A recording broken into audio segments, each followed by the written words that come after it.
दिवसभर आम्ही पाहतो की हा तुमचा छोटा फोन, याच्यावरती कितीतरी फोन तुम्हाला येतात आणि आम्ही जर कधी भेटलो तर तुमची गडबड, हा बोला, हे इतके फोन तुम्हाला येत असतात. हे सगळं काम सुरू असताना असं का वाटलं की महानगरपालिकेत जावं आणि आपण एक नगरसेवक म्हणून लोकांसाठी काम करावं? सुरुवातीला काम करताना सामाजिक क्षेत्रात अशी काही गरज नाही वाटली हम्म.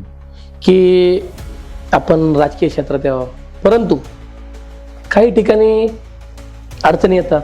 हम्म. त्यावेळेस आपल्याकडे एक राजकीय पद असणं फार महत्वाचं असतं. हम्म. म्हणून असं वाटलं की चला आपण राजकारणाच्या दिशेने वाटचाल करू, म्हणून राजकारणात यायचा ध्यास घेतला आणि हळूहळू राजकारणात आलो. हम्म. काय तुमची पद्धत आहे, स्टाईल आहे बरं काम करण्याची, लोकांचं काम सोडवायचंय, बाली बांगरे स्टाईल काय आहे नेमकी?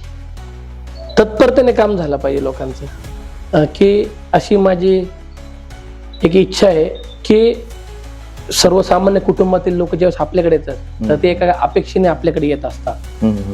एका अपेक्षेने आपल्याकडे येत असतात की बा चला इथून तरी आपलं एक समाधान होईल, काहीतरी आपलं काम होईल. तर त्याच माध्यमातून त्यांची कामं ज्या तत्परतेने ते आपल्याकडे तेवढ्या तत्परतेने आपण बी त्यांना प्रतिसाद द्यायला पाहिजे, त्यांची कामं झाली पाहिजे अशी आपली अपेक्षा.